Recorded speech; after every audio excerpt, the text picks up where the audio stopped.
시청자 여러분 안녕하십니까? 뉴스9 윤정호입니다.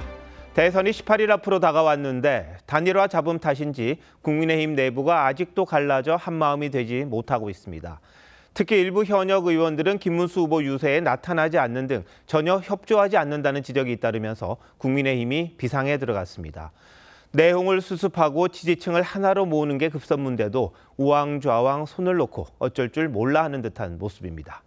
이런 상황을 극복하기 위해 중앙선대위가 선거운동 독려를 위한 특단의 조치를 취하기로 했습니다. 내일부터 매일 저녁 각 의원별로 선거 지원 활동을 보고하도록 하고 이를 향후 평가 자료로 활용하기로 한 겁니다.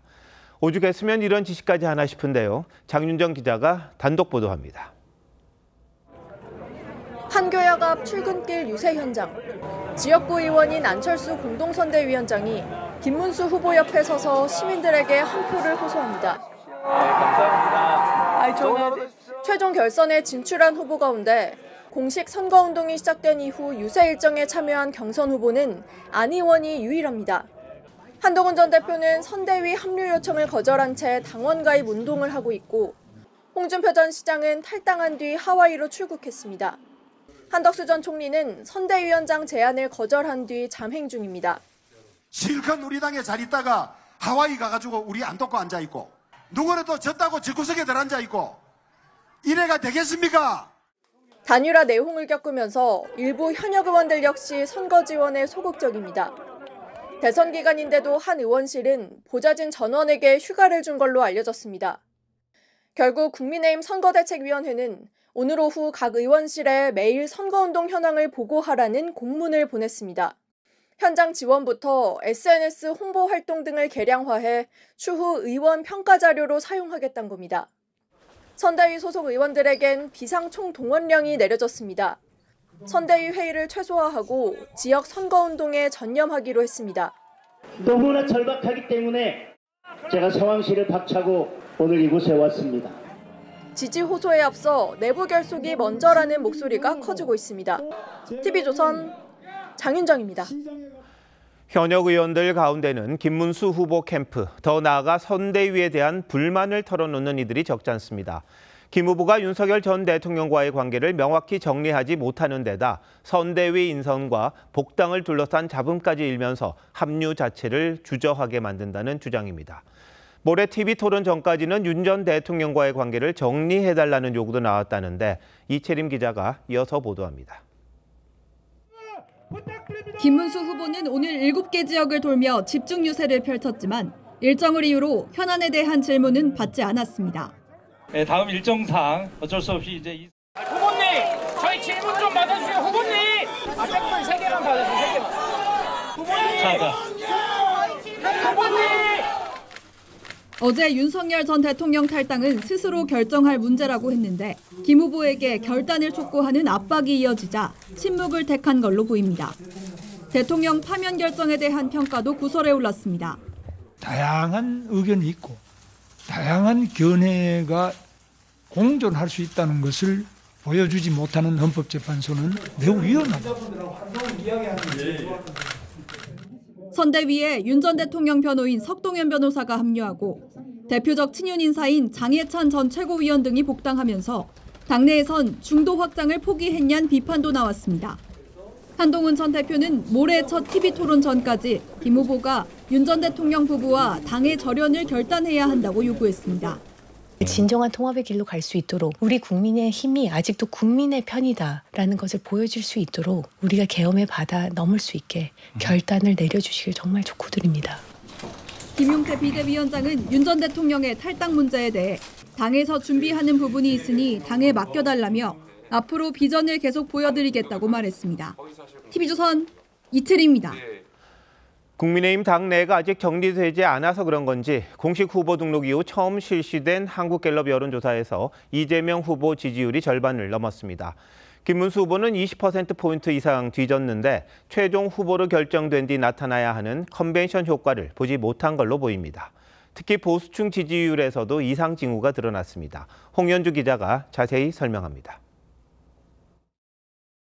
한국갤럽이 화요일부터 사흘 동안 실시한 대선 여론조사에서 민주당 이재명 후보가 51%를 얻어 처음으로 과반을 기록했습니다.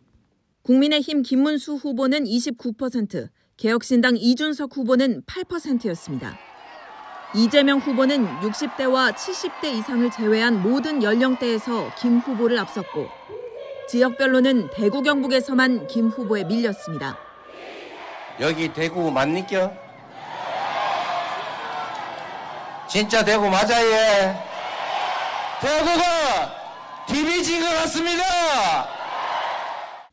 캐스팅 보트로 꼽히는 중도층에선 두 후보가 52%와 20% 지지를 얻었고 보수층에선 58%만 김 후보를 지지한 반면 진보층에선 84%가 이 후보 지지를 밝혔습니다. 김 후보의 지지율은 직전 조사에서 다른 경선 주자와 한덕수 전 총리 지지율을 합한 수치와 같아 후보 확정 뒤 지지율이 오르는 컨벤션 효과를 보지 못하고 있다는 분석이 나옵니다.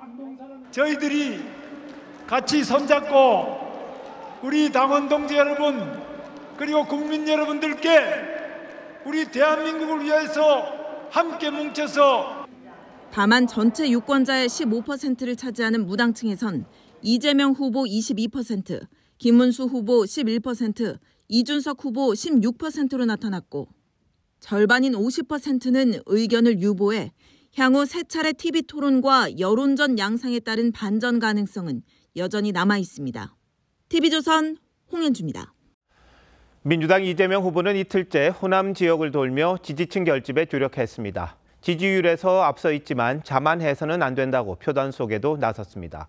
국민의힘 김문수 후보는 경기와 충청 지역을 돌며 중원 공략에 나섰는데 자신이 경기지사일 때 대장동 사건 같은 문제가 없었다며 이 후보를 겨냥했습니다. 고이동 기자의 보도입니다.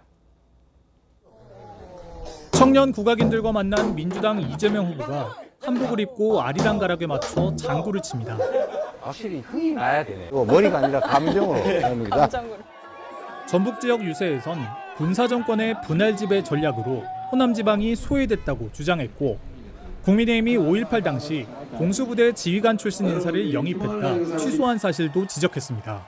광주 5.18이 며칠 남았는데 정호용을 영입을 합니까? 너무 황당한 거 아닙니까? 이 후보는 목표는 한 표라도 이기는 것이라며 낙관론을 경계했습니다. 골프하고 선거는 고개 쳐들면 진다 이런 얘기 하지 않습니까? 단 한 분이라도 더 설득하도록 최선을 다할 것입니다. 경기 판교역에서 출근길 인사로 일정을 시작한 국민의힘 김문수 후보는 경기도청이 있는 수원으로 이동했습니다.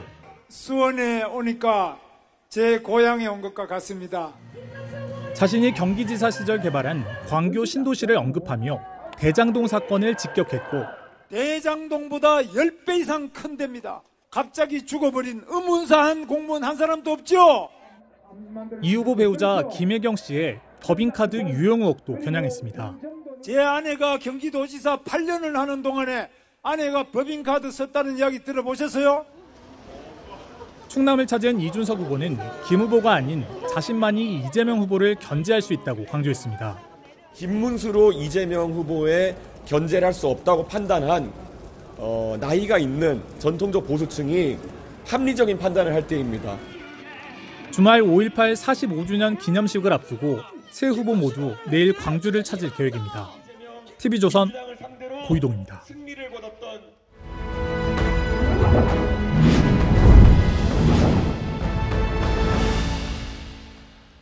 주요 지역 민심을 듣고 이번 대선의 향배를 짚어보는 결정 2025 지금 민심은 오늘은 부산광역시로 가보겠습니다. 부산은 전통적으로 국민의힘이 우세를 보였지만 이번 선거에선 민주당이 역대 가장 높은 득표율을 노리고 있습니다. 전략 지역으로 분류해 집중 공략을 한다는 건데 부산 시민들의 생각은 어떨까요? 최홍국 기자가 들어봤습니다. 부산은 정권 심판론이 강했던 지난 2024년 총선에서 18개 지역구 가운데 국민의힘이 17곳을 승리하며 민주당이 참패를 당한 곳입니다. 하지만 1.23 비상계엄 이후 치러진 교육감 재보궐선거에선 진보 진영 후보가 과반 득표로 당선된 곳이기도 합니다. 정치 현안에 따라 민감하게 움직이는 부산의 지금 민심은 어떤지 들어보겠습니다. 지난 대선에서 부산은 윤석열 후보에게 58%라는 과반 득표율을 안겼습니다. 하지만 비상계엄과 대통령 탄핵 이후 여론은 다시 팽팽하게 갈린 분위기입니다. 정권이 계엄령 때문에 나라가 경제가 어려워졌으니까 완전히 바꿔서 새로 해야 될 것 같아요. 저희 또래나 친구들은 좀 생각이 다른 것 같습니다. 좀 바뀌어야 된다. 하지만 최근 국정난맥의 책임에 민주당도 자유롭지 않다는 여론도 만만치 않습니다. 이 사태를 민주당이 만들었지 절대 그건 안 되지. 우리 부산을 위해서나 우리 국민들을 위해서는 그냥 그래도 이재명만은 안 되겠다 싶어서. 상당수 시민들은 후보 선택의 기준으로 경제를 꼽았습니다. 정당을 떠나 악화된 지역 경제를 살리고 계속되는 인구 유출을 막아줄 수 있는 진짜 일꾼을 뽑겠다는 겁니다. 잘하는 대통령 또의 정상 아니겠습니까? 제발 경제 좀 살리고 국민이 있어야 그 사람들도 있는 거예요. 그러면 저거 한번 나가봐요. 전부 있는데. 다만 후보들이 모두 마뜩치 않다며 아직 마음을 정하지 못한 시민도 적지 않았습니다. 아직까지 정하지는 못했어요. 와닿는 이런 후보자가 없다 보니까. 오늘 공개된 갤럽 여론조사에서 부산과 울산, 경남 지역 지지도는 이재명 후보 41%, 김문수 후보 39%로 박빙이었고 이준석 후보는 6%였습니다. TV조선 최원국입니다. 연일 사법부를 흔들고 있는 민주당이 오늘은 국회가 가진 권한을 모두 사용해 사법 대개혁을 이루겠다며 수위를 더 높였습니다. 윤석열 전 대통령 재판을 맡고 있는 지기현 부장판사의 술 접대 의혹과 관련한 압박도 계속됐는데 대법원은 사실관계를 확인해 보겠다고는 했습니다. 국민의힘은 피해 보복을 예고하고 있다며 민주당을 성토합니다. 보도에 최민식 기자입니다. 밀폐된 방안, 커다란 탁자 위에 술잔과 생수병이 가지런히 놓여 있습니다. 민주당은 이곳에서 윤석열 전 대통령 사건 주심인 지기현 부장판사가 술 접대를 받았다는 의혹을 연일 제기했습니다. 저 입장 자체로도 이미 반쯤 자백한 거 아니냐. 무슨 소리야, 나 고소할 거야. 지금 막 이렇게 방방 떠야 되는 사안이죠. 만약에 사실이 아니라면. 박찬대 총괄선대위원장은 일부 정치비리 판사들이 무너뜨린 신뢰를 회복하겠다며 국회가 가진 권한을 모두 쓰겠다고 했습니다. 대법원에 분명히 경고합니다. 국회가 가진 권한을 모두 사용하여 사법 대개혁을 반드시 이루어내겠습니다. 대선 이후 사법부를 향한 추가 조치를 예고한 걸로 해석됐습니다. 대법원은 지 부장 판사에 대한 진상 파악에 나서기로 했는데 구체적 비위가 확인되면 절차를 진행하겠다고 밝혔습니다. 국민의힘은 이재명 후보를 위한 민주당의 현대판 사법파동으로 규정하고 강하게 성토했습니다. 자신과 반대되는 모든 세력을 적으로 규정하고 집권 후 피의 숙정을 예고하는 선언과 다름없습니다. 그러면서 당분간 서초동 대법원 앞 집회를 이어가며 사법부를 수호하겠다고 밝혔습니다. TV조선 최민석입니다. 민주당 이재명 후보가 대법원에서 유죄 취지 파기 환송 판결을 받은 허위사실 공표죄를 아예 없애려고 민주당이 법 개정을 추진하고 있죠. 그런데 헌법재판소는 앞서 다른 사건에 대해 이 조항이 합헌이라고 만장일치로 결정을 내린 바가 있습니다. 그런데도 민주당이 왜 문제를 삼는 건지 한지은 기자가 알아봤습니다. 이틀 전 민주당은 공직선거법 개정안을 국회 법사위에서 통과시켰습니다. 허위사실 공표 처벌을 규정한 250조 1항 중 행위에 대한 거짓말은 처벌하지 않도록 행위를 삭제하는 겁니다. 민주당은 개념이 불분명해서 자의적 수사가 가능하다고 주장합니다. 허위사실 공표죄가 이게 정치의 사법화를 이끄는 가장 대표적인 독소 조항이라고 저는 생각했기 때문에. 하지만 헌법재판소는 정반대로 판단했습니다. 2021년 헌법소원에서 건전한 상식과 통상적인 법 감정을 가진 사람이라면 어떠한 행위가 금지되는지 충분히 알 수 있다며 만장일치로 합헌 결정을 내렸습니다. 후보자가 자신의 행위에 관하여 허위사실을 공표하는 것을 처벌하는 공직선거법 조항은 선거운동의 자유를 침해하지 않습니다. 법조계에서는 한 사람을 위한 법 개정이란 지적도 나옵니다. 이게 확정이 날 게 충분히 예상이 되고 100% 예상이 되는 상태에서 규정을 바꾼다는 것은 명백히 위인설법이죠. 보수 성향의 한반도 통일을 위한 변호사 모임은 성명을 내고 노골적인 위인설법이라고 비판했습니다. TV조선 한지은입니다.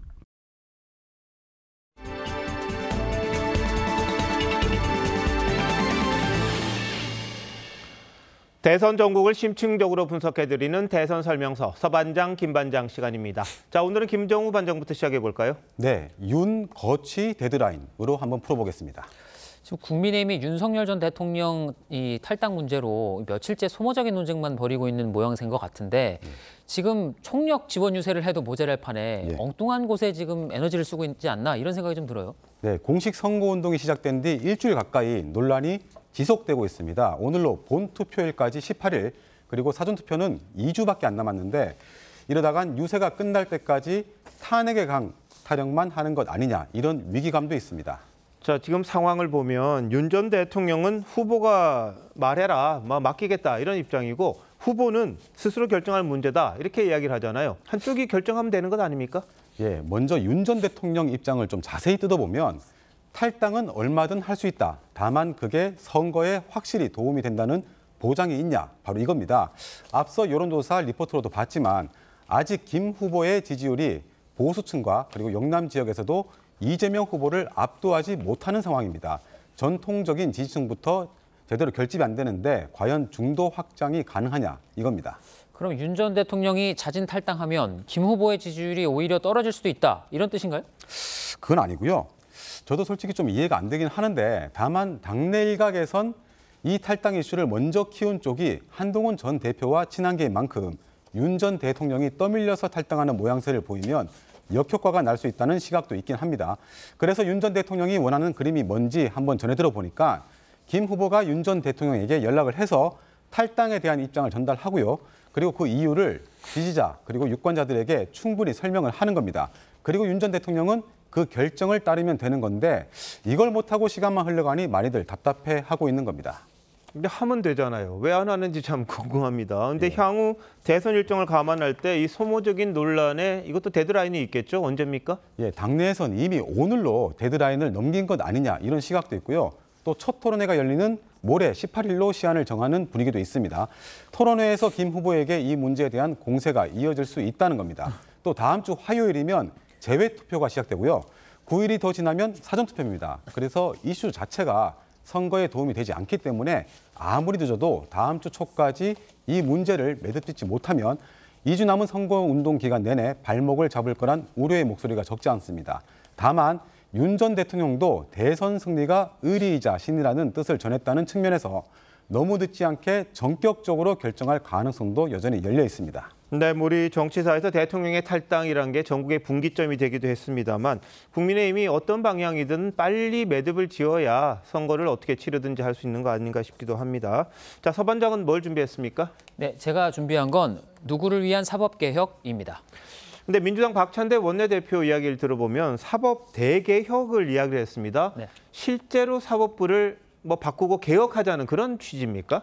그렇습니다. 민주당이 선관위에 제출한 10대 공약 가운데 정치 사법 분야의 간단한 그 방향성이 나와 있습니다. 온라인 재판 제도 도입, 대법관 정원 확대, 국민 참여 재판 확대, 또 이 판결문 공개 범위 확대 등입니다. 대법관 정원 확대 법안이 법사위 소위에 회부된 건 알겠고 그 외에 최근 민주당이 주도한 법안들은 뭔가 서 반장이 말한 공약과는 좀 거리가 멀어 보이는데요? 네, 이 허위사실 공표에서 행위를 빼는 공직선거법 개정안, 그리고 헌법 84조 논란을 끝낼 수 있는 형사소송법 개정안 등은 김 반장 말대로 이 공약에 나온 내용과는 크게 관련이 없습니다. 이 법안이 발의된 시점도 모두 지난 2일에서 9일 사이입니다. 지난 1일 대법원이 이재명 후보의 선거법 위반 재판을 유죄 취지로 파기환송한 뒤에 관련 법안들이 줄줄이 쏟아지고 있는 겁니다. 물론 이 판결을 계기로 사법 카르텔 또는 이 사법부의 정치화가 수면 위로 드러났다는 게 민주당의 주장이긴 합니다. 좋습니다. 그런데 이 법안들이 사법개혁에 어떤 식으로든 관련이 있다고 치고 그래도 법안이 통과되면 이 후보가 혜택을 보게 되는 것도 이것도 부인할 수 없는 사실 아닌가요? 네, 김 반장 말이 맞습니다. 허위사실 공표에서 행위를 삭제한 이 법안은 공직선거법 재판 리스크를 원천적으로 차단해 줄 수 있습니다. 그렇다 하더라도 5개 재판 가운데 4개 재판이 남는데 이건 대통령이 당선되면 재판을 중단시킬 수 있는 형사소송법 개정안이 해결해 줄 수 있습니다. 자, 근데 이 후보가 당선이 돼서 만약 이 법이 통과되면 재판이 중단된다고 쳐요. 근데 임기가 끝난 다음엔 어떡합니까? 임기가 무한한 건 아니고요. 그렇습니다. 이 대법관 증언을 통해 대법원을 친민주당 인사로 채우려는 게 바로 퇴임 이후의 상황까지 염두에 둔 것 아니냐는 게 구 여권의 시각입니다. 이 대법관의 임기는 대통령 임기보다 긴 6년이고 연임할 수도 있습니다. 물론 민주당은 재판관 수를 늘리고 업무량을 줄여서 이 재판 속도를 빠르게 하겠다는 목적이라고 설명을 합니다만 대법관을 늘려 친정부 성향 인사로 채워넣은 이 안 좋은 사례로 거론되는 베네수엘라의 경우도 처음 명분은 보시는 것처럼 이 법원의 업무량 증가 해소를 내세웠습니다. 결국 권력자의 선의에 기댈 수밖에 없는 겁니다. 저는 아직도 좀 이해가 안 가는 게 지금 선거 코앞이잖아요. 굳이 민주당이 중도층 이탈을 부를 수 있는 이런 논쟁을 자초하는 이유가 뭔가요? 네, 그래서 민주당 내부에도 이 사법부 흔들기에 우려를 표하는 목소리가 있는 게 사실입니다. 하지만 내부적으로는 이 현재 판세를 감안할 때 당락에 지장을 줄 정도는 아니라는 판단이 더 우세한 걸로 보입니다. 또 압도적인 득표율로 이 후보가 승리할 경우 최근 민주당의 사법부 압박 역시 국민의 동의를 얻었다는 명분으로 삼을 거란 관측도 있습니다. 네, 지금 민주당이 부자 몸조심한다 이런 말도 있는데 그것과 무관하게 여하튼 이렇게 해도 이길 수 있다 이런 자신감이 있는 게 아닌가 싶습니다만 모든 선거가 그렇지만 유권자들이 고심하고 선택에 어떤 기준을 삼을지 여러 가지를 좀 고민하겠군요. 자, 두 반장들 잘 들었습니다.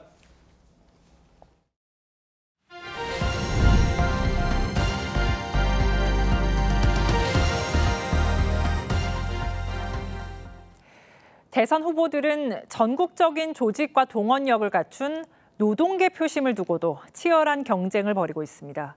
양대 노총인 한국노총과 민주노총에선 어떤 후보를 지지할지를 두고 여러 내부 갈등이 벌어지고 있다고 합니다. 그 상황을 최원영 기자가 보도합니다. 한국노총이 더불어민주당 이재명 대선 후보와 정책 협약을 한 건 지난 1일. 한국노총은 주 4.5일제와 정년 연장 등을 공약으로 내건 이 후보를 전폭 지지한다고 선언했습니다. 한국노총은 3년 전에 이어 다시금 이재명 후보에 대한 지지 방침을 압도적으로 결정하였고 그런데 12일 뒤 한국노총 부산지역본부의 일부 단위노조 대표자들이 국민의힘 김문수 대선 후보 지지를 선언했습니다. 김 후보가 노동운동가 출신이라는 점이 총연맹의 공식 입장과 다른 목소리를 내게 한 것으로 보입니다. 김문수 후보는 한국노총 조합원이었고 노동운동, 민주화운동을 거쳐 국회의원, 경기도지사로 설립하신 분입니다. 앞서 지난달 15일 한국노총 산하 항공산업노조도 노동 현장에 신뢰를 얻었다는 이유로 김 후보 지지를 밝힌 바 있습니다. 한국노총 측은 방침에 어긋난다면서도 몇 군데 이탈로 대세를 흔드는 분위기는 아니라고 강조했습니다. 민주노총은 지지 후보를 공식 선언하지 못한 상태입니다. 옛 통합진보당 출신인 진보당 김재현 상임대표를 지지하기로 했지만 김 대표가 지난 9일 출마를 포기하며 이재명 후보 지지를 선언하자 내부에서 반대 목소리가 제기된 것으로 알려집니다. 이 여파로 이 후보와 정책 협약을 추진했던 민주노총은 정책 요구서만 이 후보에 전달하기로 방침을 바꿨습니다. 양대 노총이 지지 후보를 놓고 이례적인 내부 혼선을 빚으면서 270만 노동계 표심의 향방에 관심이 쏠립니다.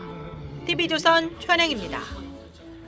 다가오는 29일과 30일엔 대선 사전투표가 진행됩니다. 선관위 여론조사에서 사전투표를 하겠다는 국민은 10명 가운데 4명으로 조사됐는데 일각에선 여전히 사전투표에 대한 의심과 불신의 시선을 보내고 있습니다. 의혹들을 불식시키기 위해 선관위가 어떤 준비를 하고 있는지 전정원 기자가 취재했습니다. 선거관리위원회가 유권자 1,526명을 대상으로 조사한 결과 전체의 38.6%가 사전투표에 참여하겠다고 답했습니다. 지난 20대 대선 사전조사 때보다 10%포인트 넘게 늘어난 수치입니다. 하지만 사전투표에 불신을 갖고 있는 유권자도 여전합니다. 여러 장 만들어서 또 넣을 수도 있는 거고 뺄 수도 있는 거고 그거는 믿을 수가 없다고 저는 생각합니다. 투표가 끝나면 사전투표함 투입구에 잠금핀을 끼워 봉쇄하고 특수봉인지를 부착합니다. 부착된 봉인지는 떼어내면 표시가 남습니다. 개표함은 24시간 CCTV로 촬영됩니다. 사전 투표자 수는 1시간 간격으로 선관위 홈페이지에 실시간으로 공개됩니다. 기존엔 구 시군 단위에서만 사전 투표자 수를 공개했는데 이번 조기 대선부터는 각 투표소별 투표자 수까지 공개하기로 했습니다. 개인정보가 들어있다는 의혹을 원천 차단하기 위해 투표지에 찍힌 QR코드도 바꿨습니다. 문제가 있다고 계속 의혹을 제기하셔서 저희가 지난 국선 때부터는 1차원 바코드로도 바꾸기도 했었고요. 일각에서 제기하는 분류기 해킹 의혹에 대해서도 유무선 랜카드가 제거된 형태여서 온라인 접속이 물리적으로 불가능하다는 게 선관위의 설명입니다. TV조선 전정원입니다. 손흥민 선수에게 임신을 했다며 돈을 요구한 여성은 3억 원을 받아낸 뒤 외부에 말하지 않겠다는 각서를 쓴 걸로 알려졌습니다. 이 여성은 임신을 한 게 맞다고 주장하고 있는데 경찰은 산부인과 진료 기록을 확보해 진위 여부를 조사했습니다. 이광희 기자입니다. 지난해 6월 돈을 주지 않으면 임신을 폭로하겠다고 손흥민을 협박한 여성은 당시 교제 중인 20대 A씨였습니다. 여성은 초음파 사진을 손흥민 측에 보낸 뒤 3억 원을 받아냈고 함구하겠다는 각서를 쓴 걸로 알려졌습니다. 손흥민 측은 팀과 선수의 부정적 영향을 우려해 돈을 건넬 수밖에 없었다고 했습니다. 손흥민 측은 초음파 사진은 조작이고 임신도 허위란 입장이지만 경찰에 체포된 여성은 임신 중절 수술을 받았다며 엇갈린 주장을 하고 있습니다. 이런 가운데 경찰은 산부인과 진료 기록을 확보해 누구 주장이 맞는지를 확인했습니다. 다만 임신 여부가 공갈죄 성립 여부를 결정하는 건 아닙니다. 임신을 했다고 한다면 사실관계에 트잡아서 개박을 한 건데 임신을 안 했다고 한다면 체질이 조금 더 안 좋다고 볼 수가 있겠죠. 이 여성의 지인인 40대 남성은 지난 3월 손흥민의 아버지 손흥정 씨 축구교실에 팩스로 초음파 사진을 보냈습니다. 이어 손흥민 측에 7천만 원을 추가 요구했던 걸로 드러났습니다. 검찰은 각각 공갈과 공갈 미수 혐의로 두 사람에 대한 구속영장을 청구했습니다. 구속 여부는 이번 주말쯤 결정될 전망입니다. TV조선 이광입니다. 허경영 국가혁명당 명예대표의 구속 여부가 이르면 오늘 밤 결정됩니다. 신도들에게 물건을 터무니없이 비싼 가격에 팔고 성추행을 한 혐의입니다. 김준석 기자입니다. 허경영 국가혁명당 대표가 구속영장 실질 심사를 받기 위해 법원으로 들어섭니다. 사기 추행 혐의 인정하십니까? 아니, 영장 심사 결과 어떻게 예상하시나요? 나중에 보시면 알아요. 허 대표는 사기와 준강제 추행 등의 혐의를 받고 있습니다. 늙지 않고 건강하게 오래 살 수 있다며 먹는 제품을 비싼 값에 팔거나 여성 신도들을 성추행했다는 건데 일부 신도들은 2년 전 경찰에 고소했습니다. 불편하게 앉으려다 일어나다 그랬거든요. 목을 껴안으라고 하더라고요. 쏘는 속으로 집어넣어요. 치마 안쪽으로. 허 대표는 혐의를 모두 부인하고 있습니다. 조사를 받아야 될 사람들은 고소한 사람들이야. 공갈 세력이야 이 말이야. 모두 허위로 지어낸 조작된 고소 내용이고. 경찰은 그동안 허 대표를 30차례나 소환 조사하고 지난해 4월과 9월에는 허 대표가 종교시설이라고 주장하는 하늘궁을 압수수색했습니다. 구속영장 발부 여부는 오늘 밤 늦게 결정될 것으로 보입니다. 허 대표는 지난 2022년 20대 대선 후보 연설에서 자신이 고 이병철 삼성그룹 회장의 양자이고 박정희 전 대통령의 비선 정책 보좌역이었다고 말해 허위사실 유포 혐의로 징역 2년에 집행유예 3년을 확정받았습니다. 2008년에는 허위사실 유포로 1년 6개월의 실형을 살기도 했습니다. TV조선 김준석입니다. 아파트 지하 주차장에서 차량 터리를 시도하던 20대 남성이 붙잡혔습니다. 복면을 쓴 모습을 수상하게 여긴 주민이 신고했는데 이 주민은 도망가던 범인과 몸싸움까지 하며 검거를 도왔습니다. 김다루 기자가 만났습니다. 지하 주차장을 빠르게 달리는 남성. 흰 반팔티를 입은 남성이 막아서자 방향을 바꿔 도망갑니다. 달아나던 남성이 경찰과 부딪혀 넘어지자 뒤쫓던 남성이 붙잡습니다. 아파트 주민 윤진수 씨가 경찰과 함께 차량 터리범을 검거하는 모습입니다. 솔직히 겁은 났었는데 어떤 별 생각이 없었어요. 그냥 잡아야겠다는 생각밖에 없었어요. 윤 씨는 얼굴까지 가린 남성이 차량마다 문이 열렸는지 확인하는 모습을 보고 경찰에 신고했습니다. 경찰이 도착하기까지 범인을 몰래 뒤쫓으며 위치를 알렸습니다. 신고만 했으면은 못 잡았을 것 같더라고요. 저희 아파트가 좀 찾기가 좀 주차장도 좀 힘들고 해서.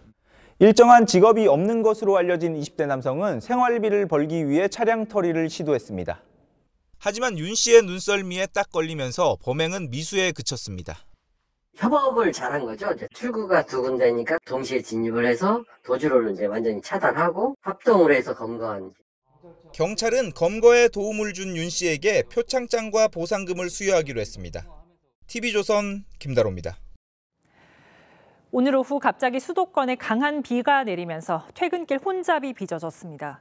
한때 서울 대부분 지역에 호우주의보가 발령되기도 했는데 현재 상황은 어떤지 서울 청계천에 나가 있는 취재기자 연결해 보겠습니다. 이나라 기자, 지금 비가 좀 잦아들어 보이네요. 네, 저녁 때만큼 많이 내리진 않지만 아직도 비가 조금씩은 내리고 있습니다. 현재 이곳 청계천 산책로에는 침수 위험 때문에 출입이 통제된 상태입니다. 수도권엔 오전부터 돌풍과 벼락을 동반한 강한 비가 내렸습니다. 서울은 퇴근 시간인 저녁 5시쯤 집중 호우가 쏟아지면서 한때 극심한 도로 정체를 빚었습니다. 범람 우려로 중랑천과 안양천, 반포천 등 25개 하천 통행이 통제됐습니다. 서울 대부분 지역과 전남 일부 지역에 내려졌던 호우주의보와 경기 남양주시의 호우경보는 해제된 상태입니다. 경남 일부 지역에만 아직까지 호우특보가 내려져 있습니다. 경기도 남양주엔 누적 강수량 118mm의 폭우가 쏟아져 올해 첫 호우 긴급재난 문자가 발송되기도 했는데요. 도로가 침수돼 차량이 고립되거나 지하차도에 물이 차는 등 침수 피해가 이어졌습니다. 인명피해는 아직 없는 것으로 전해졌습니다. 당초 비는 오늘 오후까지 내릴 것으로 예보됐지만 수도권 상공의 대기가 불안정해지면서 늦게까지 요란한 소나기가 이어졌습니다. 수도권 비는 오늘 밤까지 내리겠습니다. 강원과 충청, 영남과 제주 등 지방은 내일 새벽까지도 비가 내릴 수 있습니다. 기상청은 저지대 침수와 안전사고에 각별한 주의를 당부했습니다. 서울 청계천에서 TV조선 이나라입니다.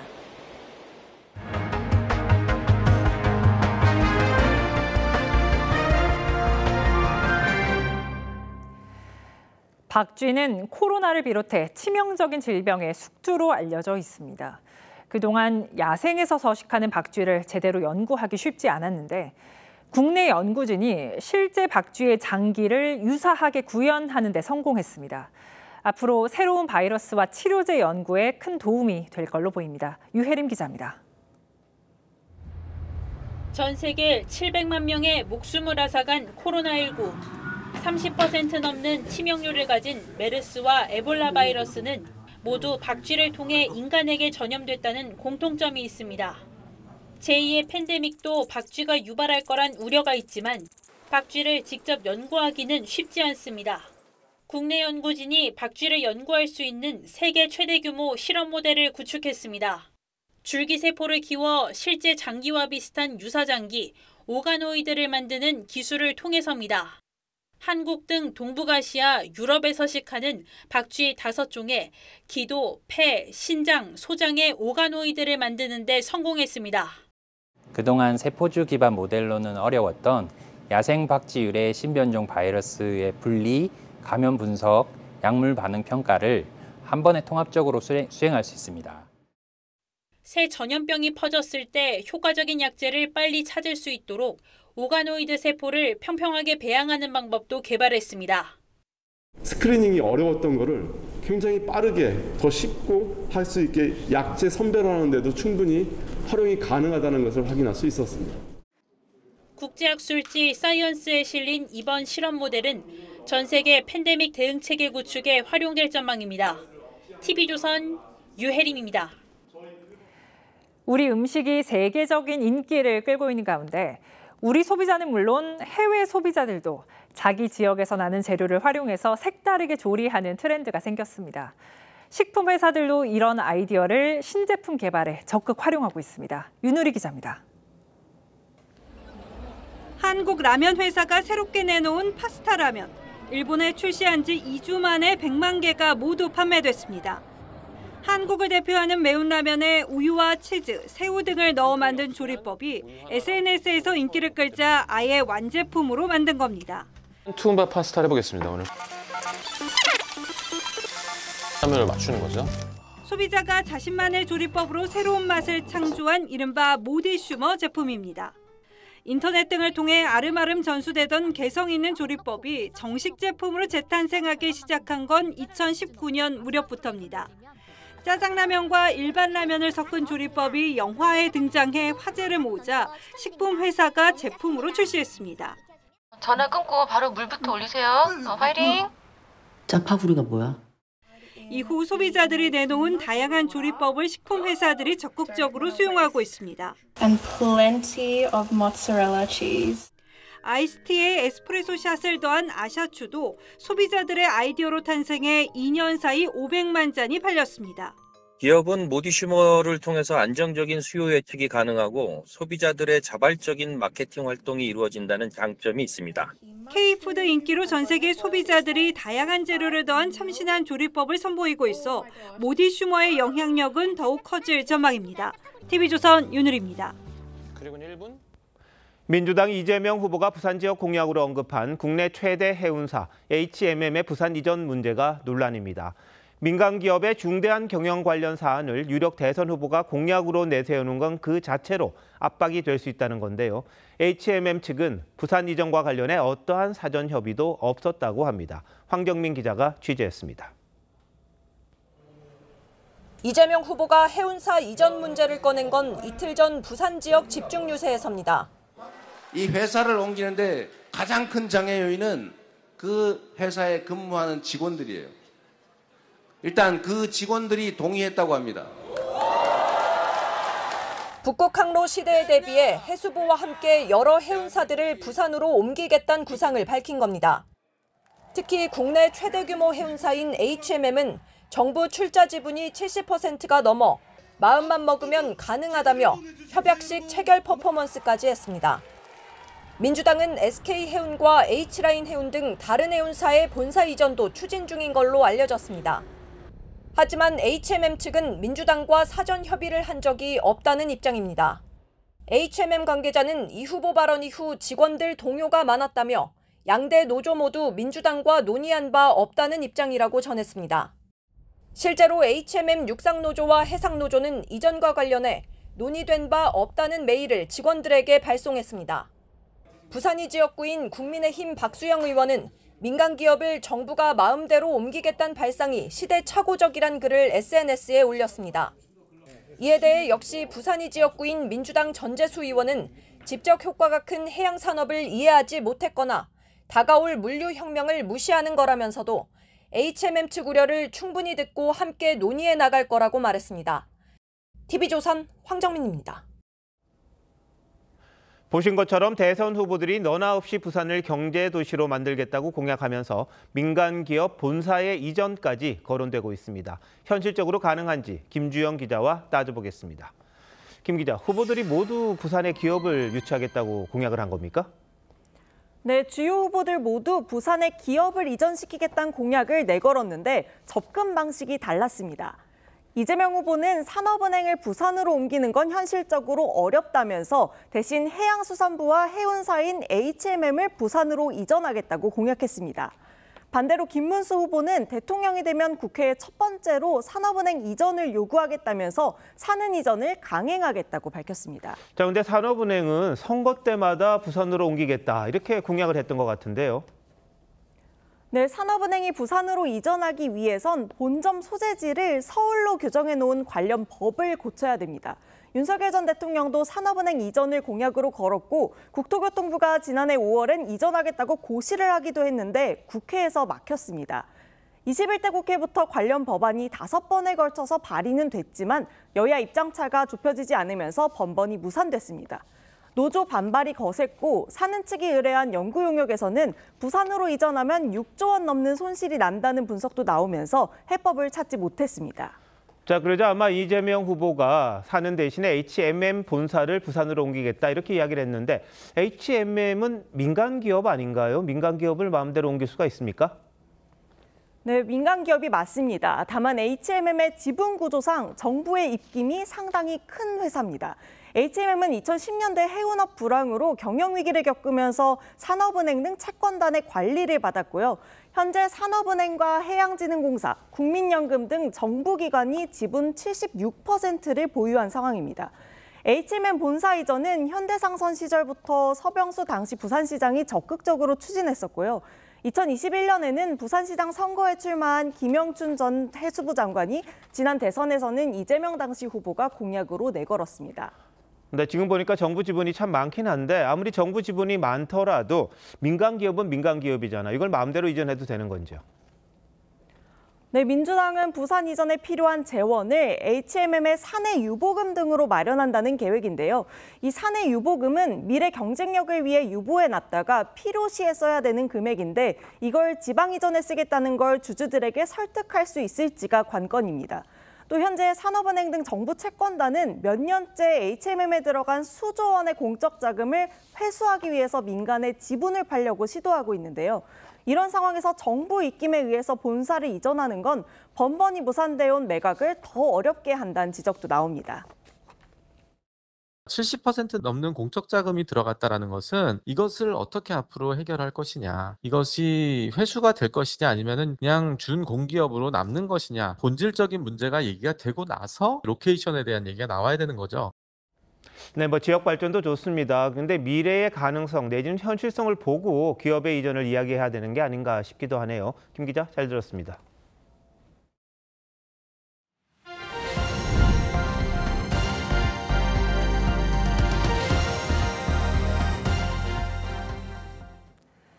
벨기에가 22년 만에 탈원전 정책을 폐기하기로 결정했습니다.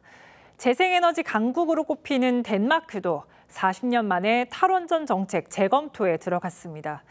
에너지 안보 강화가 시급해지면서 유럽의 원전 부활 움직임이 활발해지고 있습니다. 김자민 기자입니다. 2년 전 벨기에는 우크라이나 전쟁으로 에너지 위기가 고조되자 기존 원전 운영을 10년 더 연장하기로 결정했습니다. 2025년까지 원전 가동을 중단한다는 정책을 일부 수정한 겁니다. Premièrement, avec ces décisions, les travaux peuvent commencer demain pour la prolongation des deux centrales nucléaires les plus récentes. 현지 시간 15일 벨기에 의회는 22년 만에 탈원전 정책을 완전히 폐기하는 정부안을 통과시켰습니다. 원전 산업 부활을 공식화한 겁니다. 전날에는 국가 전력의 80%를 신재생 에너지로 생산하는 덴마크가 40년 만에 탈원전 정책 폐기 가능성을 시사했습니다. 다른 유럽 국가들도 마찬가지입니다. 세계 최초 탈원전 국가로 꼽히는 이탈리아는 원자력 기술의 사용을 허용하는 법안을 승인했고, 후쿠시마 원전 사고를 계기로 원전 가동을 영구 중단한 독일에서도 원전 재가동 논의가 시작됐습니다. 지난달 대규모 정전 사태를 겪은 스페인은 원자력 발전소 폐쇄 계획을 재검토하고 있습니다. 에너지 안보라고 하는 이슈가 굉장히 중요하게 대두가 됐고, AI 데이터 센터를 앞으로 늘려갈 텐데 그 전기를 뭘로 안정적으로 공급할 거냐 의사결정을 원자력으로 한 것이죠. 아시아에선 한국과 일본이 탈원전 정책을 폐기했고, 대만은 원전 운영 기한을 20년 연장하는 법안을 통과시켰습니다. TV조선 김자민입니다. 이번 주말 배구 여제 김연경의 진짜 라스트 댄스가 펼쳐집니다. 자신의 이름으로 올스타 초대전을 진행하는데 명성에 걸맞게 세계적인 선수들이 김연경의 마지막 무대를 장식할 예정입니다. 윤재민 기자입니다. 리그 통합 우승과 만장일치 MVP를 수상하며 지난달 화려한 은퇴식을 치렀던 김연경. 세계 무대에서 함께 뛰었던 선수들과 올스타전을 열고 라스트 댄스를 펼칩니다. 튀르키예에서 같이 뛴 절친 에다 에르뎀은 물론 My former teammates to be reunited together with them. I feel a little bit both emotional and joyful for today. 최근까지 호흡을 맞춘 아본단자 감독도 동행합니다. To see her play again and probably I hope to see her play again and again. 그간 인연이 없던 세계적인 선수들도 배구 여제 김연경의 요청에 한국을 찾았습니다. I never had the honor of playing with her, but I grew up watching her and being such a fan. So for me, that's really special to be. 올스타전은 내일부터 이틀 동안 진행됩니다. 첫날은 우리 대표 선수들과 올스타 팀의 경기가 예정됐고 둘째 날엔 올스타 선수끼리 대결을 펼칩니다. 경기를 마친 뒤엔 김연경의 은퇴식이 준비됐는데 이미 소속팀과 페네르바체에서 은퇴식을 경험한 김연경은 마지막에 대한 기대감을 드러냈습니다. 은퇴식 좀 이제 그만했으면 좋겠고요. 좋은 선수들과 함께 제 마지막을 할 수 있게 돼서 너무 좋은 것 같습니다. 흥국생명에서 어드바이저 역할을 맡고 있는 김연경은 올스타전에서 선수 겸 감독으로 뛰며 지도자의 자질도 시험해볼 계획입니다. TV조선 윤재민입니다.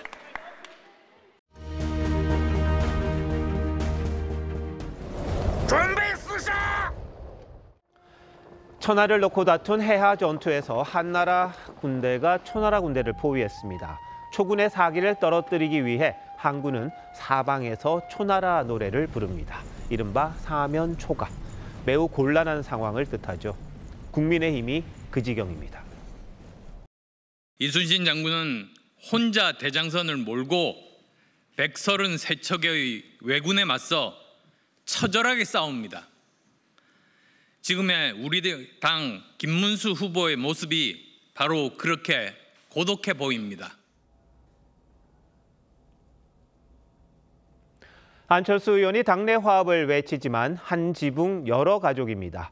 텃밭이라는 대구 경북 선대위 발족식에 많은 의원들이 참석하지 않았습니다. 만찬 때는 의원 한 명만 왔다고 합니다. 유세장 가면 왜 저보고 안 나오냐. 아니 제 얘기할 때가 아니잖아요. 홍준표 전 시장, 한동훈 전 대표, 한덕수 전 총리 선대위에도 들어가지 않았습니다. 홍 전 시장은 외부 총질 중입니다. 아무리 자수성가했다고는 하나 당의 그늘이 아니었다면 지금의 자리까지 왔을까요? 윤석열 전 대통령과의 친소 관계도 이해관계에 따라 왔다 갔다 하는 듯도 합니다. 적전 분열을 즐기는 민주당은 중도 보수를 향해 집요하게 전진하고 있습니다. 국민의힘 심장까지 들어와 정체성마저 빼앗아갈 형세입니다. 이런 상황에 김문수 후보도 헌법재판소를 김정은이나 시진핑 체제와 비교합니다. 민주당이 진격하는데 중도층을 껴안아야 할 김 후보마저 길을 잃은 게 아닌가 싶습니다. 죽기 전 항우가 했다는 말입니다. 하늘이 나를 망하게 한 거지 내가 용병을 잘못해서 지은 죄가 아니다. 자기 반성 없이 하늘만 원망하고 있습니다. 중국 전한의 학자 양웅은 다른 이들을 움직여야 이기지 자기만 하려다가는 결국 지고 만다고 했습니다. 항우가 실패한 것도 여러 사람의 협력을 얻지 못하고 자기 고집만 세워 홀로 싸운 데 있습니다. 지금 국민의힘이 처한 어려움 다르지 않습니다. 5월 16일 윤정호 앵커 칼럼, 적은 내 아내였습니다.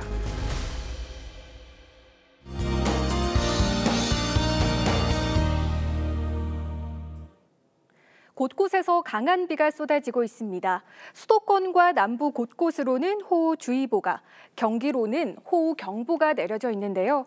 비 피해 없도록 각별한 주의가 필요하겠습니다. 수도권의 많게는 60mm 이상, 남해안으로는 80mm 이상의 비가 내리겠습니다. 비는 내일 새벽이면 대부분 그치겠지만 수도권과 강원 내륙 산지로는 5mm 미만의 비가 더 내릴 수 있겠습니다. 내일 아침까지는 서해안을 중심으로 짙은 안개가 끼어 있겠고 강원 산지를 중심으로 바람이 강하게 불겠습니다.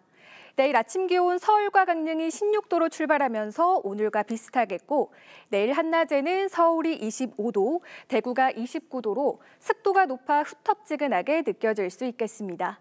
비가 그친 뒤 일요일에는 전국적으로 맑은 하늘이 드러날 전망입니다. 날씨였습니다. 5월 16일 금요일 뉴스9 마칩니다. 시청해주신 여러분 고맙습니다.